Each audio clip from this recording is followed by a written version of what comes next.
Hello and welcome back to the Oxford Online Maths Club. My name's James and this week I'm joined by Georgina. Hello. Some of you might have seen Georgina last year when you were on the stream to tell us about perturbation methods and small parameters in differential equations. Uh, Yeah, it was. welcome back. Thank you. This one I think will be a bit more visual and fun. That's what was fun. There's some visuals in there as well. I can obviously link people back Yes. to it now as well. Right, hello to people who are joining us in Slido chat, which so far is nobody in Slido chat, which always stresses me out. We're going to keep going as if I have pressed all the correct buttons and we're going to adapt. If we're not live, no one can hear this bit. So this So it's could be fine. like some secret content just for us. There we go. Well, let's do the normal stuff. Welcome to the Oxford Online Maths Club. Quick reminder for people watching that there is further reading notes are posted usually on Friday, but sometimes on Monday or even Tuesday. This week I got really behind. It's always a battle with the further reading notes. Every year we've done Maths Club, we start with great intentions and the further reading notes go up the day after the live stream, and then later on, see if I can keep getting further reading notes out in between episodes at least. Hello to an anonymous person in chat who says, hello James and Georgina, hope you're having a great day, which I suppose, are you having a great day, Georgina? I am. I am having a very good day today. Right, Mary in chat also says hello and that they remember you from last year. There's a vote in Amazing. chat. Yeah, there's a vote in chat for how's their day going. We always do this on a scale from 1 to 5 stars. I don't think I asked you to do it on a five-star scale, but you can if you like. I'm a full 5. Full 5, there we go. I'm going to promote the summer school. Am I promoting the Cambridge Summer School too much? No, not enough. Here's a Cambridge Summer School for girls and non-binary students in year 12 in the UK. If you want to do maths at... that's a bit awkward. Can I modify this? So maths at Cambridge, but I'm going to scribble that out. Sorry, Murray Edwards, if you're watching, I have defaced your poster. If I need to do maths, there's a summer school. You're not forced to apply to Cambridge afterwards. And we've got a mailing list. That is my business at the start.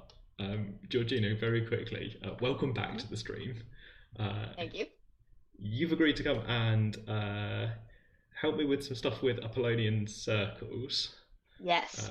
So we flipped the script slightly. Last time you were on, you were in charge. You decided what we were going to talk about. This time it's my turn. Yes. But coincidentally, you were telling me that you've seen this diagram before. Yes, I have. It's come up. So we're still on home turf for you in the sense that we've got lots and lots of circles. And this is something you've seen before. Good, right, okay. Chat's not having a great day, I'll say. Oh no. There's a few votes. There's some it's like a bimodal thing. 3 stars, 5 stars. Who can say? Let's find out. Cambridge applicant in chat says that they're going to stop doing step revision for this. Goodness me. Right. Here's the feature. Here's the thing I would like us to look at. Alright, there it is. Bask in its glory, everyone. It's good. Do you want to describe what you can see, Georgina? Or people in chat, Yeah. or both? So we have a big circle, and you then are filling it with bigger circles. So kind of your 3 big circles that are forming a little triangle, such that they are touching their tangent at 2 points, and the outer circle. And then you're repeating that process in kind of like a fractal way to fill the next largest spaces, and then you're doing that again to fill like the remaining largest spaces, etc. Yeah, so it's circles all the way down. You start with these 3 large ones, like you said, but then you put circles in between any combination of 3 circles you've already got. So wherever you had circles, you put more. Wherever you had gaps, you put circles, and it makes this lovely, I want to say foam-like structure. There's lots of sort of circles of different scales, and maybe these are bubbles, and they form kind of different bubbles of different sizes that sort of fill in the gaps. So as you zoom in, you find it's more and more circles on the way in. I saw this picture from Wikipedia. I don't know how far it goes. If it's a fractal, like you've said, then it should keep going forever, shouldn't it? Yeah. I was telling James that I always used to like doodling these in high school.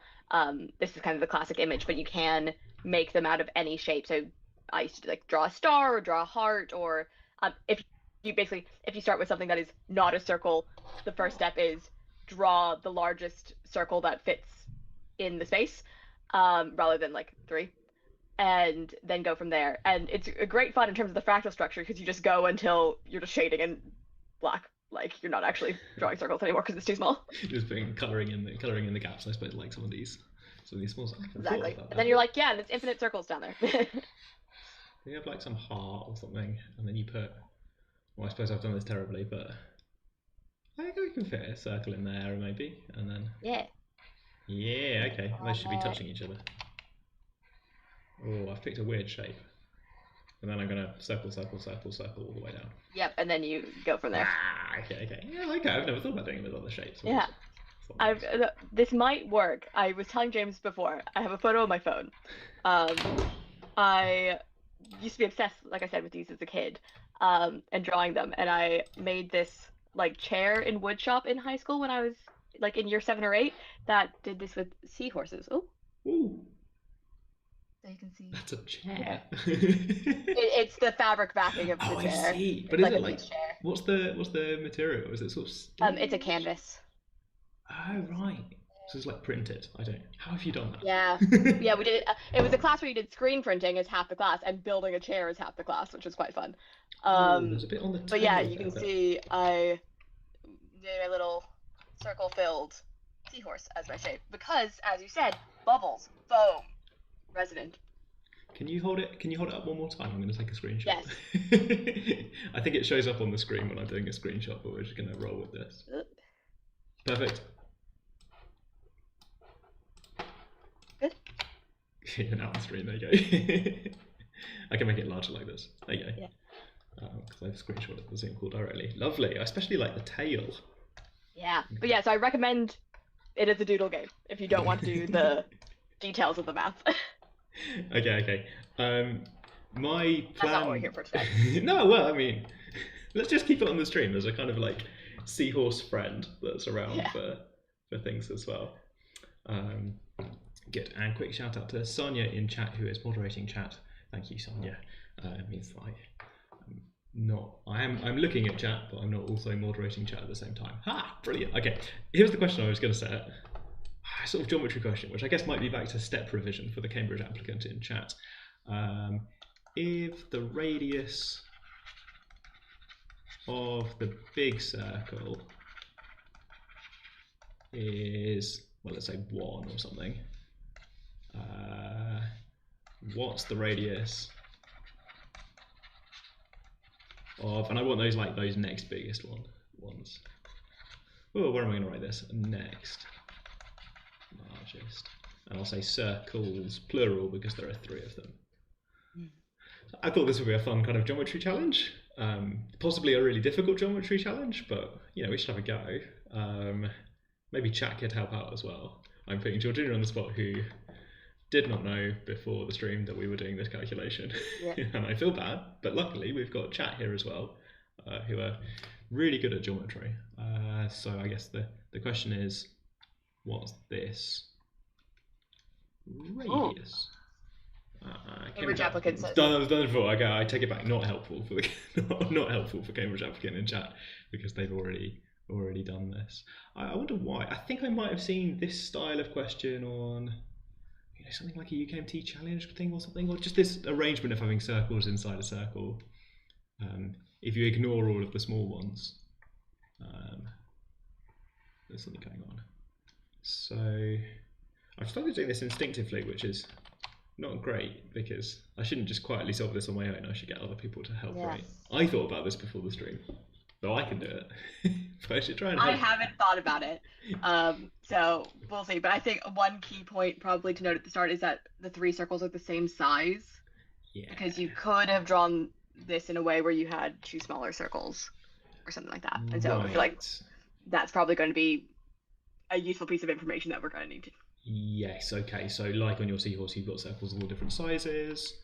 I've got 3 circles that are all the same size. I am drawing this badly on purpose, or am I? Oh yeah, I'm going to send that to the point of time. So with problems like this, I like to mark in the points where things are tangent. Yeah. You can draw the radius anywhere, right? But points where it's not just a point on the circle, it's also a point on another circle. Those are often handy. It feels like a good place to draw the radius. I think my plan for this is join the dots. And Yeah. hope for the best. I'm liking our little equilateral triangle situation in the middle, potentially. Yeah, multiple equilateral triangles possibly. Yeah, on the outside as well. Yeah. I've never got really good at this. Let's see if I can get good at this. There we go. If I hold down shift. I think someone told me that about 3 years ago, and then I forgot about it. So they'll be very pleased that I finally learned that you can hold down shift to draw straight lines. So I'm drawing in 3 radii for each circle. What do I want then? I want the radius of the big circle. It feels ambitious. Yeah, That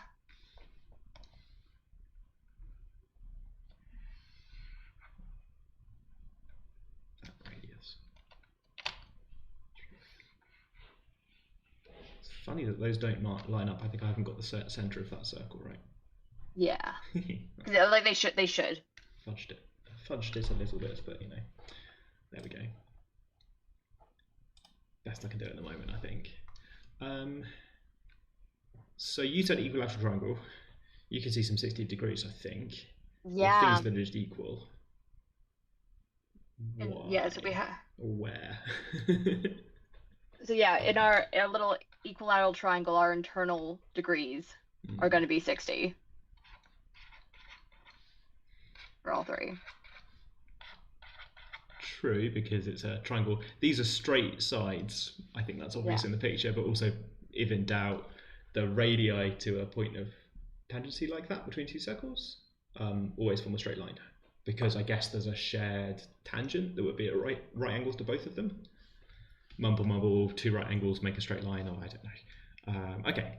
I guess the key question really is that the center of the circle, the center of the big circle, is also the center of this small circle.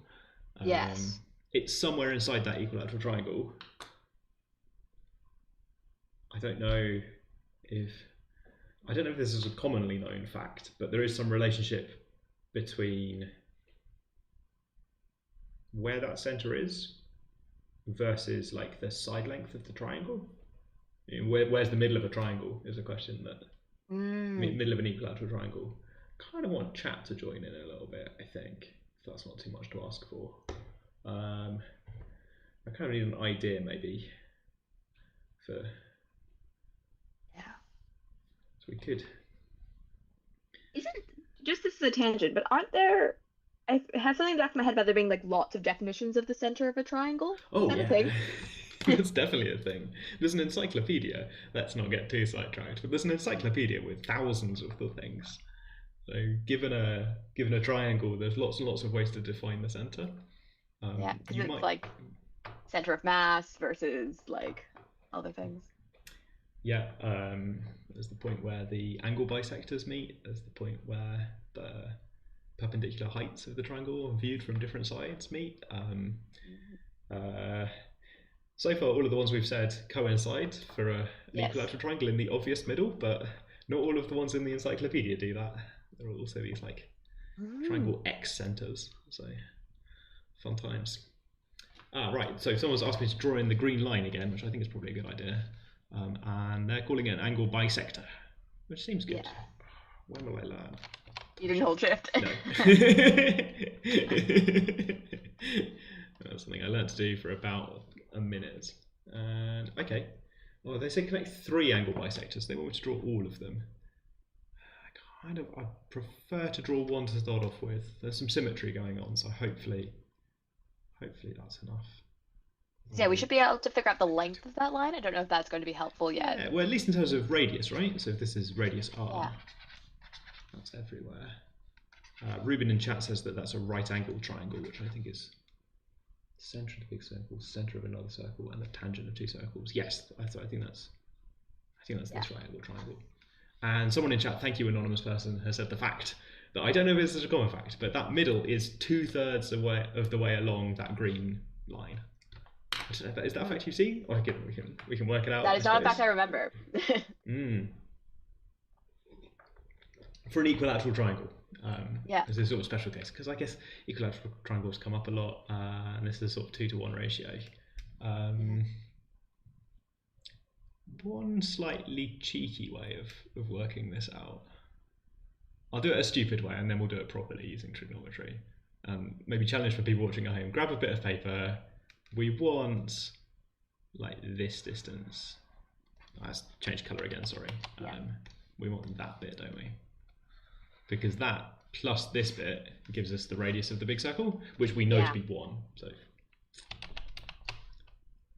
I have a mildly stupid way of working out that distance. It uses fractals. Okay, let's go. So if this distance is, I shouldn't have erased it. Can I unerase it? Yes, I can. If this distance is x, then it's x for this triangle. And if I mark in this smaller equilateral triangle inside, so like a triforce symbol upside down, I've got a small equilateral triangle, and that's half the side length. So everything about that small equilateral triangle is half the size. In particular, can you see where I'm going? I think so. Do you want to say it?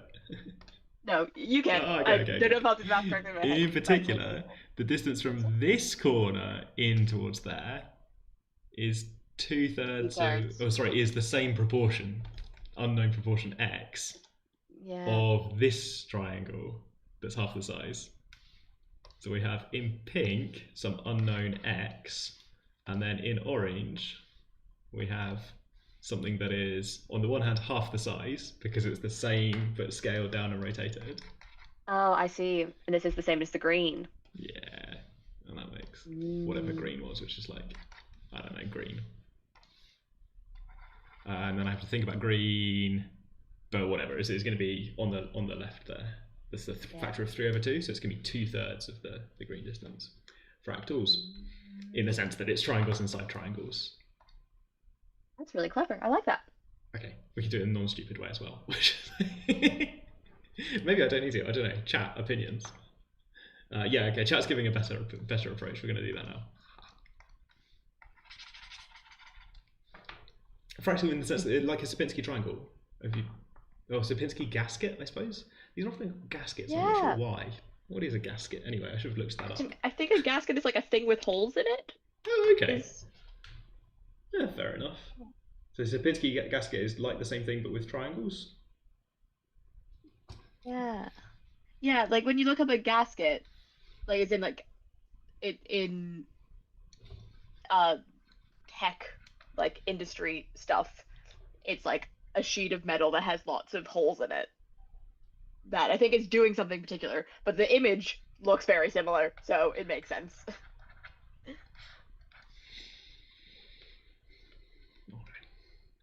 Triangles in chat, I'm being told about 2/3 square root 3r, which I'm happy with. I've got, this is 1/3 of square root 3r, and the whole thing is square root 3r. So I think overall, 1 is equal to, so r for the outside bit, and then 2/3 square root 3r. So we've got a little bit of rearranging to do over here. I'm going to zoom in, but keep the seahorse on screen. So that's super cute. We got to keep that. Yeah. I could probably rationalise that.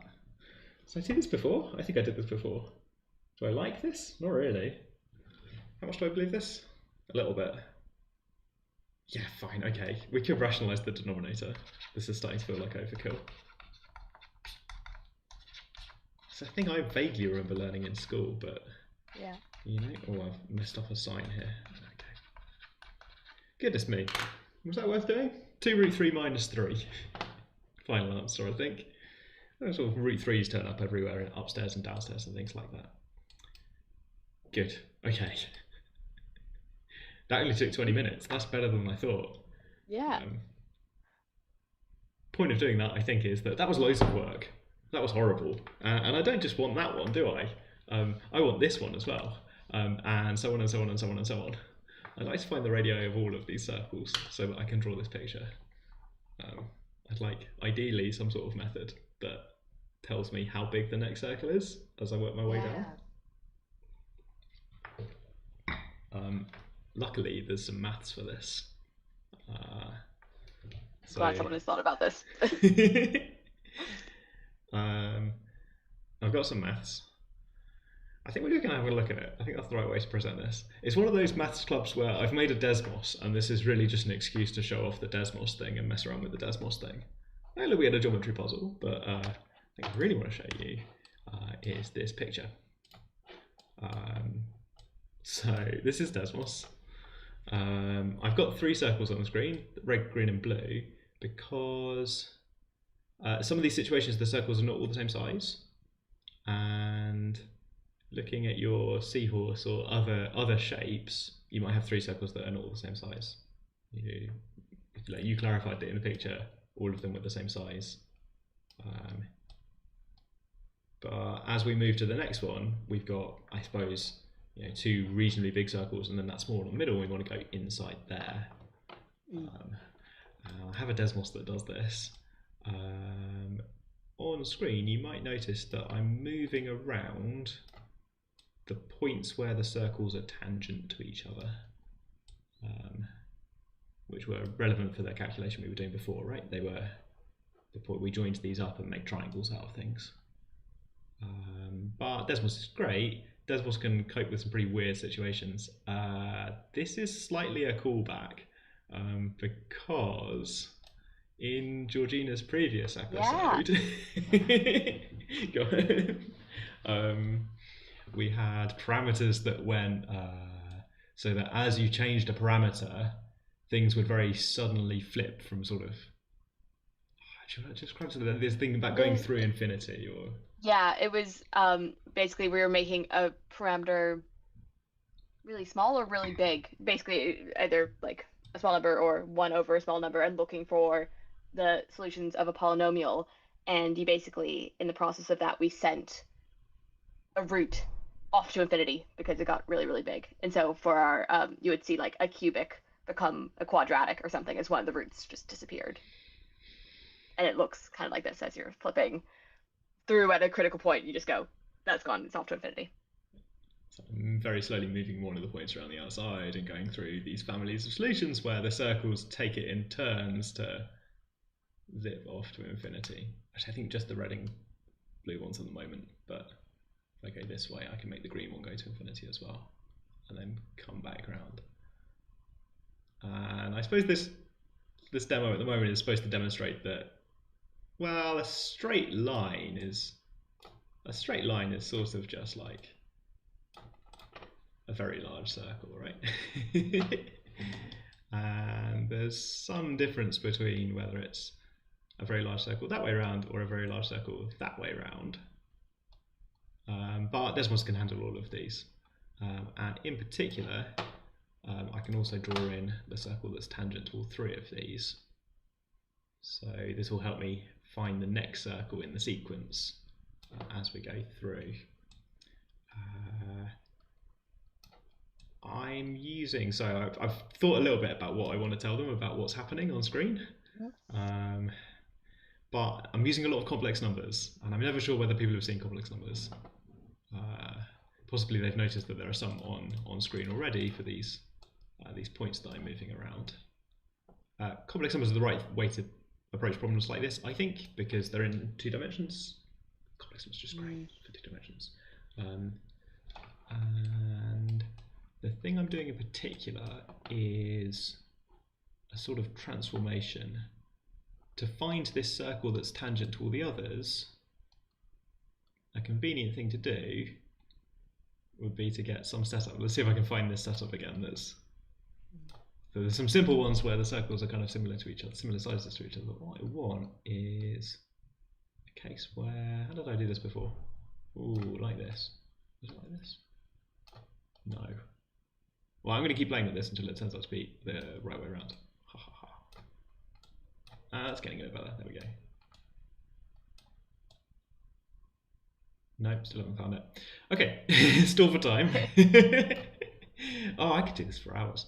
What am I doing? It's definitely like this, wasn't it? There we go. Yeah. 2 large circles. Messing around in parameter space until I've got 2 large circles. Because with 2 large circles, this starts to look like, well, they still look like circles, but it starts to look like parallel lines. I'm going to try and rotate it around a little bit as well. So with something looking like 2 parallel lines, let's keep going, nudge, nudge, nudge. Oh, I've gone a bit too far. Let's go back a bit. There. Yeah, there are. There we go. Okay. There we go. Right. Yeah. I found it. I found a special case of, well, what are we looking at here? Is that really 3 circles that are each tangent to each other? Not sure. Am I going to get away with that? It's a very, very, very big circle in the green.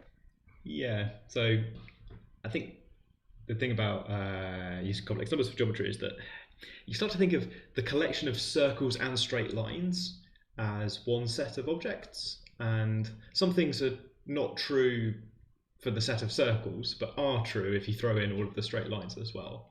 So maybe chat's nervous about phrases like infinitely large circles, but if you throw the straight lines in as well, then you get some sort of true facts. In particular, if you have 3 points in the plane that aren't in a straight line, then you always have 3 circles or straight lines that are tangent at those points. So like on the screen, you can't find 3 circles that are tangent in those places, but if I'm free to have straight lines in there as well. I picked this one in particular because it's really easy to join in the other tangent thing. In this case, it's just that straight line. I am doing a graduate level class at the moment that is related to this concept that James is talking about. And a fun word that I had not put together with the fact that it's because circles and lines are like kind of the same thing, is that they call this general class of stuff circlines sometimes. Circlines. Yeah. Where, yeah, so they just get rid of the E off circle and add INES. And so circlines is the general class of things you can map onto that is either a circle or a line. Right. Nice. And it makes sense because they're the same thing. They're kind of the same thing, right? Yeah. I suppose it's sort of philosophically whether you believe they're the same thing or not. They have, you can get some true statements about circlines. And I think from a very quick Wikipedia scan, it seems to just be like a thing of constant curvature is what they're defining it as. So curvature is, well, so curvature for a circle is 1 over the radius. Yeah. And curvature for a straight line is 0. Okay, I guess those are constant for those 2 cases. Curvature is important for surface tension, which gets me back to bubbles, I suppose, because it's the jump in the pressure layer in that surface film will be something to do with the curvature of the surface nearby. Okay, the thing that I'm doing, I suppose, is I've got a nice simple picture behind the scenes, and I'm applying a transformation. The ones they learn about at school, I remember, are translations, scaling, and rotation, I suppose, a little bit. You learn about rotation of shapes at school, I think, but maybe not graphs. That seems about fair, right? It's translation, scaling. Yeah. Yeah, those are transformations of shapes. Like reflections are just another kind of scaling. So reflections as well. And then how do I feel about I don't really want to think about like shear, skewing, or smushing something.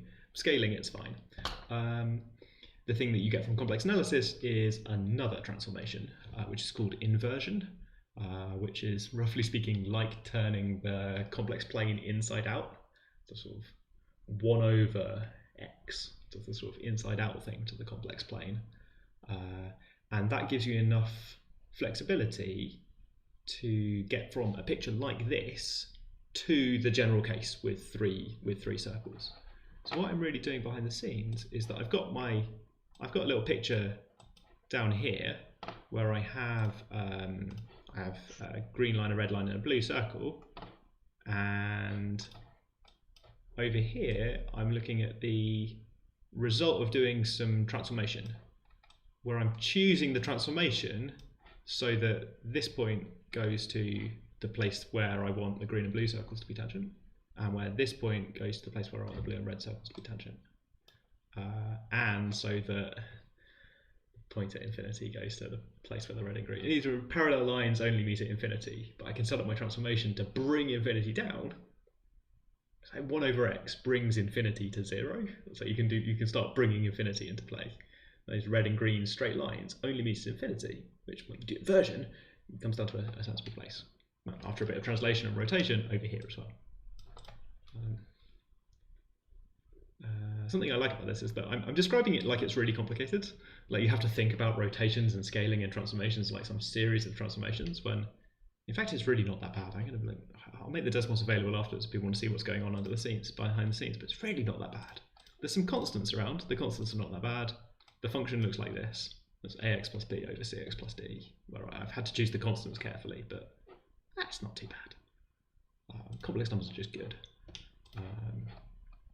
Oh, and crucially, in this world, it's really easy to draw in extra circles that are tangent to things that you've already got. Let's just shut this sideways a little bit. 1, 2, 3. There you go. That's a bit more convenient. Let's put it on the inside. Whee, there we go. That's what I want.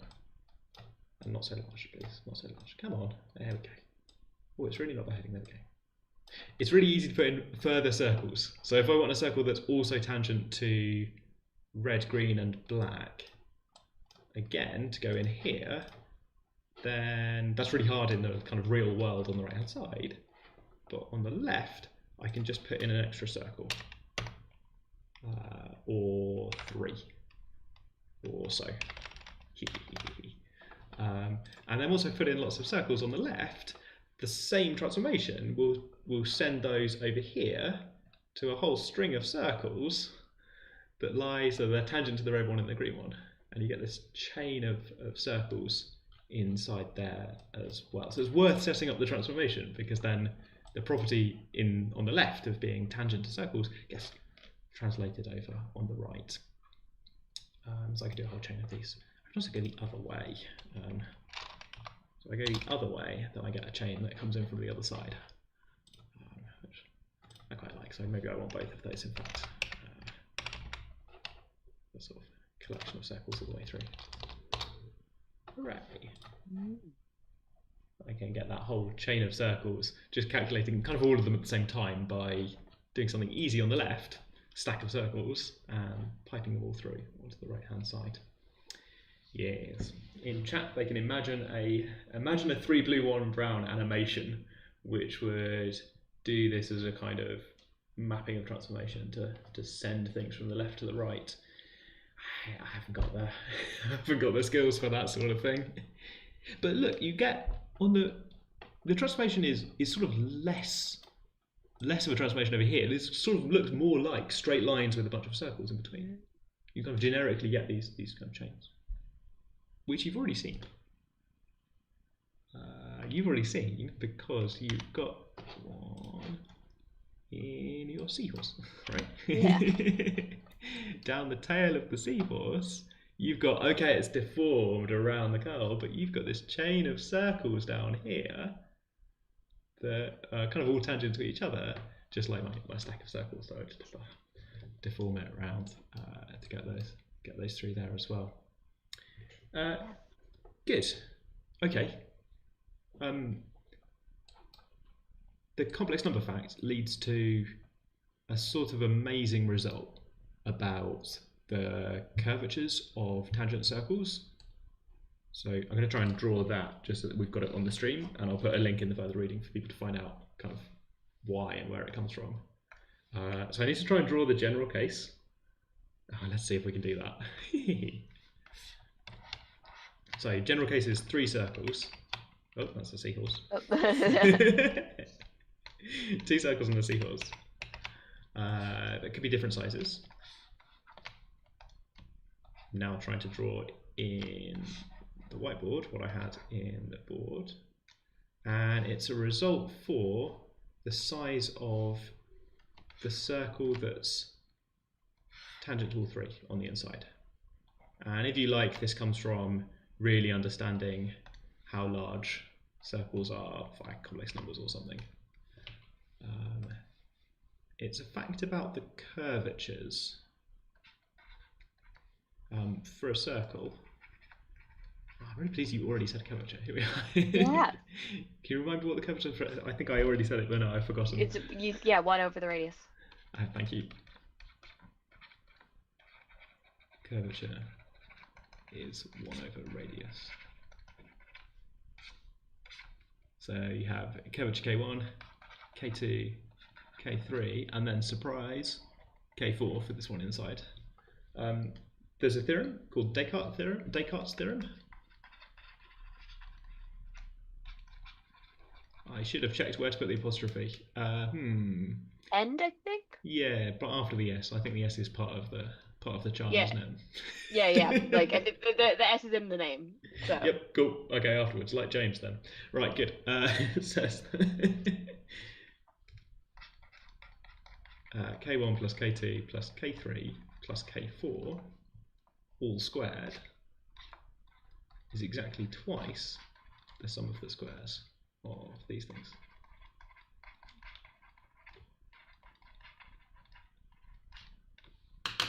So is this a result that says these curvatures are all related together via this quite nice expression. So particularly if you know the curvatures K1, K2, K3, then this becomes a quadratic expression for K4, the curvature on the way in. Then if you know K4, you can go further inwards by doing, it becomes a sort of exercise of quadratic equations again and again and again on the way in. It's a surprisingly tidy relationship. Yeah, it's very interesting. The square of the sum is twice the sum of the squares. It's pretty good. Every proof I've seen of that fact is a complete mess. Yeah. It's a beautiful final answer, but I don't know how Descartes proved it or what Descartes did, but the proof I've seen on the web are all a mess. The one that I think is within reach of people on the live stream, in that it doesn't use any like complex numbers, doesn't use any sort of weird stuff, except it uses Heron's formula, which is maybe weird stuff. The proofs like this, it's just, I think this is the one that people should try, which is maybe not in serious, but if you split everything up into, what am I doing? Oh, I've lost confidence. No, yeah, through the points of tangency. There we go. Into a series of triangles. Then, on the one hand, you can write down the area of that triangle using Heron's formula, if you believe in Heron's formula, because you know all the side lengths in terms of the radii.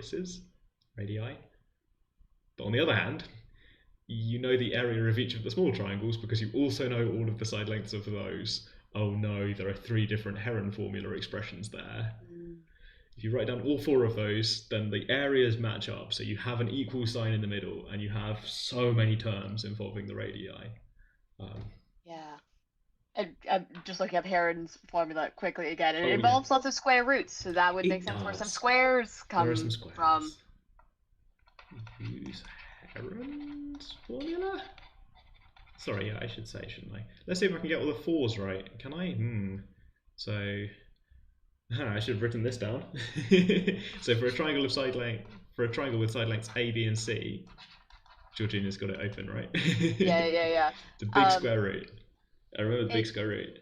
It says where S is the semi-perimeter as well. So we have an S, which is equal to A plus B plus C over 2. Have you ever seen a semi-perimeter anywhere else?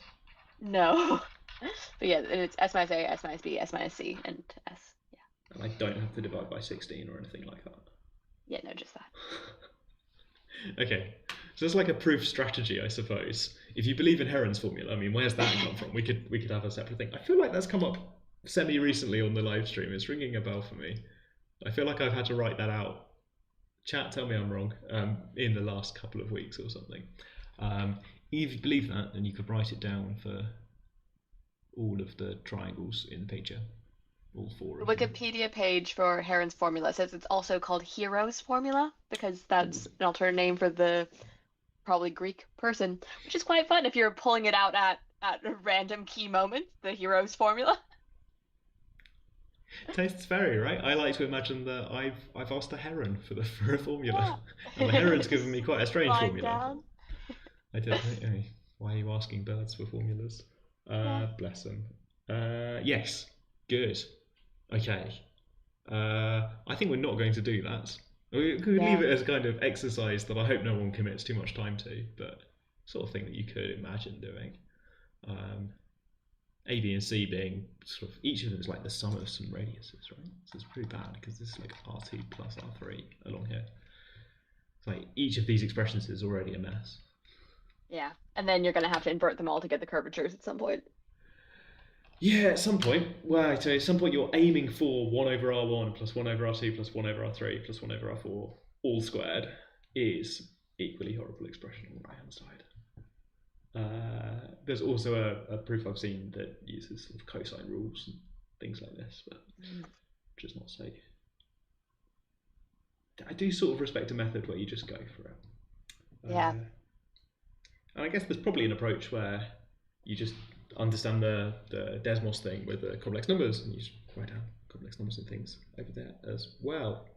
The question in chat, what if K1 equals K2 equals 0, which is the case of two straight lines that are tangent to each other? So I'm not keen. I'm not keen because two straight lines that are tangent to each other sounds like the same straight line. And then I don't really know how I'm going to have a third circle in there. I think everything breaks if you have two straight. Yeah, because the two straight lines is the thing you were copying before. Am I all right? Maybe I'm all right. I've just realised I had two straight lines before, didn't I? And I pretended that was fine. They weren't all tangent at infinity. No one's going to like that.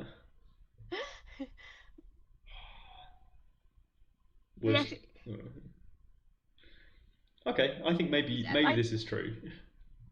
Because in that example you had, where it was the two straight lines and then the two circles, those two circles had to have the same curvature because they had to fit within the two straight lines. I'm up for a challenge. Let's check that. So in chat, what if K1 is 0 and K2 is 0, then K3 plus K4, let's put it to the test. Descartes says, if Descartes holds for this case, this is true, which I can expand the left hand side, K3 squared plus 2 K3 K4 plus K4 squared. It's twice K3 squared and twice K4 squared. And my hypothesis is that this should require K3 equals K4 if our previous page I'm zooming in. I'm moving everything onto the right hand side. 2 K3 K4 K4 squared. Yeah, that's K3 minus K4 squared.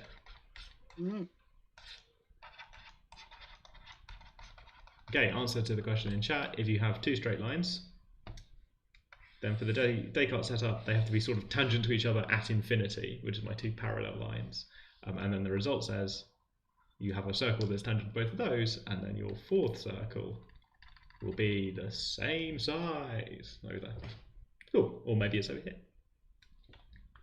Actually, so that's nice because that shows that your Desmos does agree. It agrees, hooray! Provided you accept that this sort of applies to this case where they're not quite circles, they're straight lines that are tangent to infinity, which I'm really worried I have not brought the group with me on that kind of mental leap to straight lines, they're chill. They can be in this category. Everyone knows a straight line is just a circle. A circle is just a straight line. It's an obvious fact. Wilson's been, I think Wilson is, I worry going into the Heron's formula vortex where they've noticed that the semi-perimeter's not that bad because you have a factor of 2 when you work out the perimeter, so the semi-perimeter is quite neat, and then we just have to subtract. Maybe all these terms are good. subtracting a is like subtracting 2, so you get quite nice expressions for each of these brackets.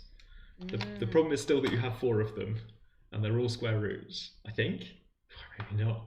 I'm not going to trick myself into doing this calculation live on stream. Yeah, I would. Right. It does sound like it would be doable, but just long. So observation in chat. Because it's a quadratic, you get 2 solutions. Is there a significance of the other? They've asked it as a question, but I think I want to throw it back to either Georgina or chat or something. You get 2 solutions for K4. You get the one that matches up that circle I've drawn, and you get another value for K4. And it's a quadratic equation in here, look.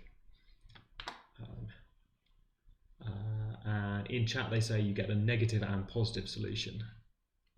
The positive solution is this circle that I've drawn.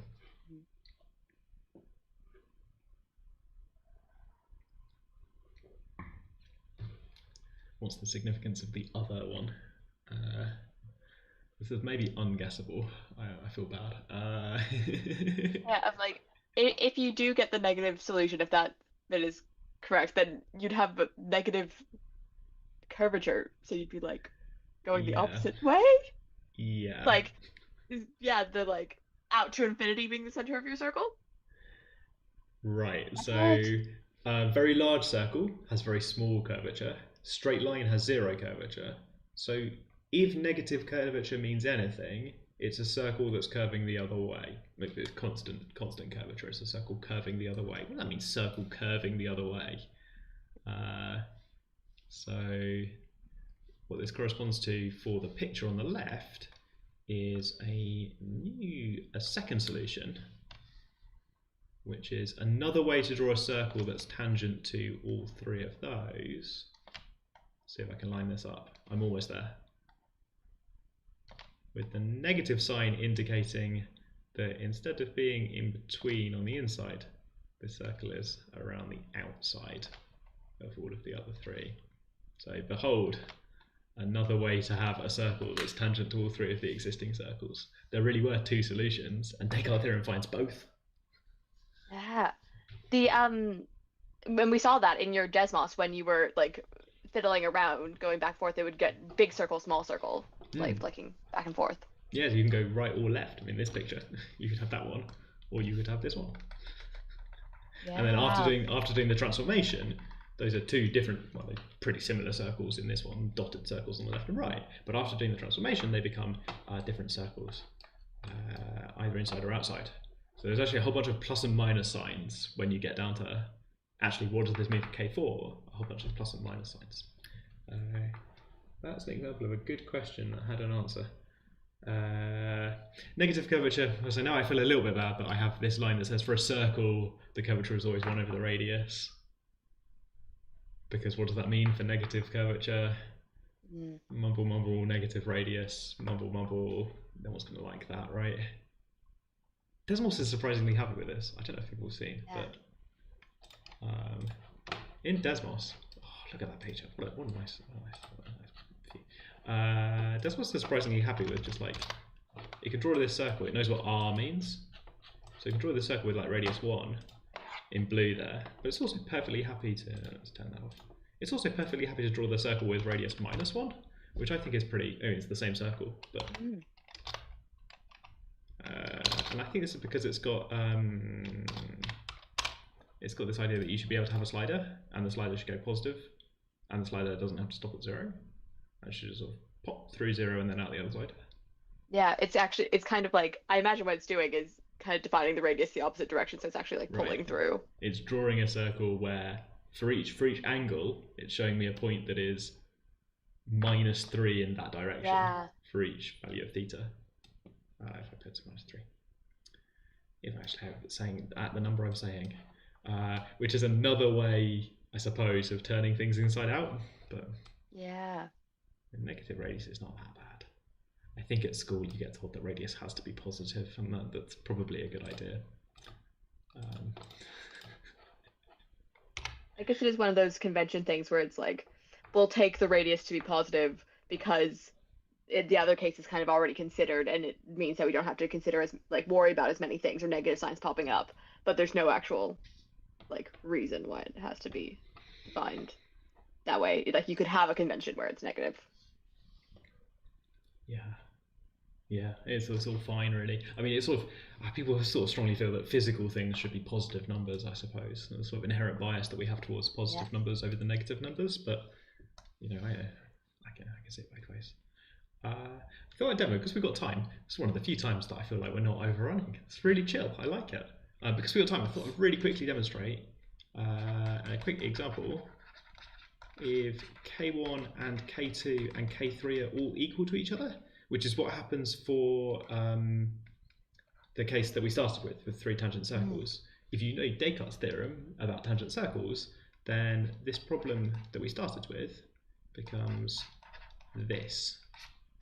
3 copies of K1, and Descartes' rule says that we should take 3 copies of that plus the K4, unknown K4, if I'm finding a relationship between K1 and K4, right, let's say.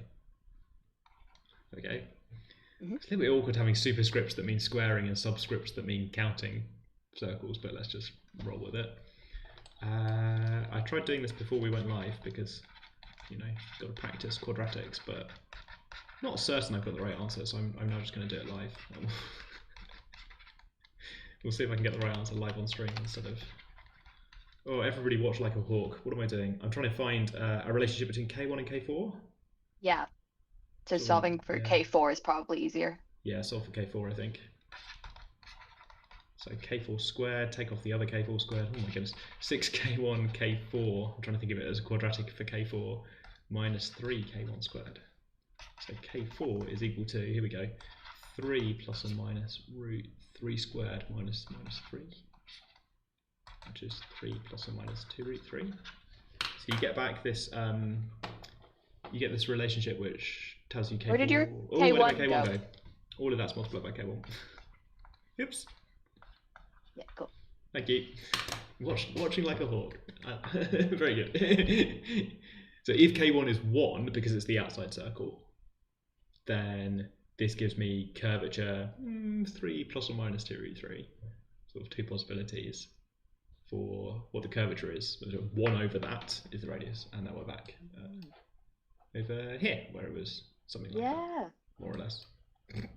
Am I by a factor of 3? Let's not think about that. I think I might be. That's really annoying. Oh well, never mind. And the other solution in that case corresponds to 3 enormous circles, even larger than the starting one, at the corners of the universe, that are all tangent to each other and to this entire diagram. So you can go outwards as well. You can start with your circle and draw massive circles that are tangent to the outside. I'm trying to be massive on the stream. Good. Okay. That's all I wanted to tell them about Apollonian gaskets. Oh, they're called Apollonian gaskets. I should have said that key bit of information. That's why you have to check the further reading notes as well. Apollonian gaskets.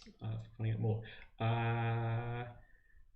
Would you like to say anything about threaded theorems or other places to find mathematical diagrams and crafty things? Yes. As a bit of like outreach, I run a project called Threaded Theorems where I do mathematical embroidery. I just like doing embroidery, and I was like, I do math, so we should combine these things. And I'm encouraging people to do their own mathematical embroidery. So if you are a crafty person, maybe you've done some knitting or crochet in the past, something like that, or just general sewing, embroidery is pretty easy to pick up. And all the patterns that I have made are available on my website for free. So if you just Google threaded theorems or math embroidery, it will come up as one of the top results. And you can make these kind of patterns yourself, and they're quite fun.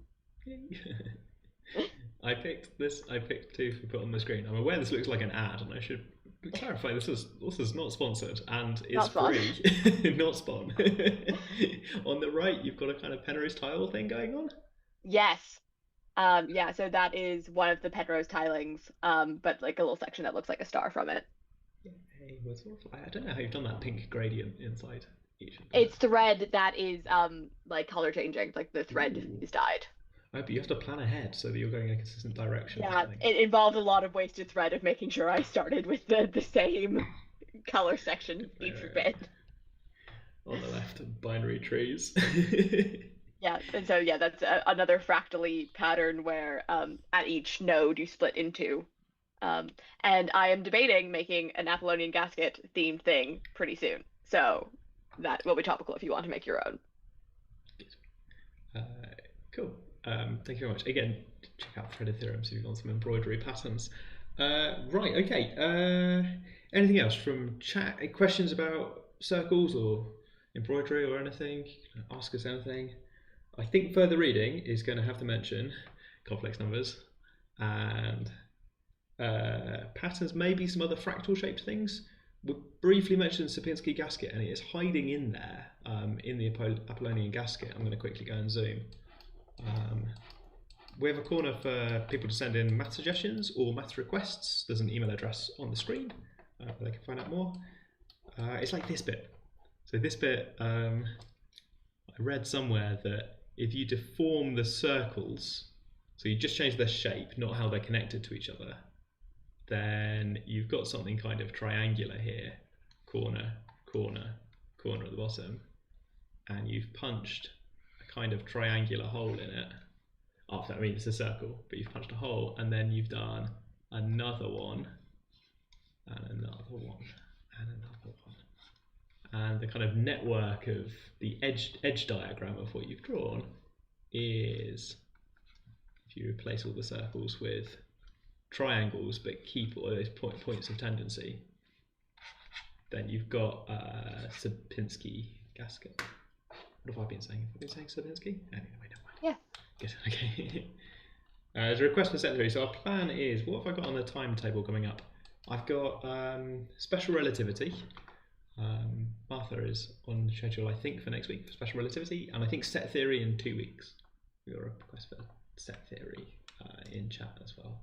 The question: what's the maximum number of distinct circles, all tangent in the Euclidean plane? Well, hang on, haven't I got infinitely many on the screen? Do you mean like this, or all pairwise tangent to each other? So if I'm allowed to send them off to infinity in a chain like this, sometimes known the ones like this on the way in, is called a Pappus chain. We had a previous. I feel like they might mean that where every circle is touching every other circle, like with the three, like each one is touching the other two. That feels like pairwise tangency they've said in chat. Yeah, it feels like maybe it's just 4. I don't know how I'm going to prove that. I don't see how you could fit another one in. I mean, because yeah, if you had 4 on the inside, then the corners wouldn't touch. Descartes' theorem tells us exactly how big the other one has to be, so maybe that's a good starting point. That if there's a mysterious 5th circle that's tangent to all of these, then I sort of know how large it has to be. I think my circle's going to end up being the same size as each other. No. Proof by contradiction. If the pairwise touching is the condition for Descartes' theorem, then it does seem like the answer is 4, given that it's in that form. Yeah. 4. Good question. Right, good. Okay, I think we're going to call it there. Thank you very much for joining in with Maths Club, everyone. Thank you, Georgina, for co-hosting. Thank you. This was good fun. Stuff about triangles and patterns and things. We're back in 167 hours for another episode of the Oxford Online Maths Club. But until then, have a nice evening, have a nice weekend, and have a nice week. Bye, everyone. Bye.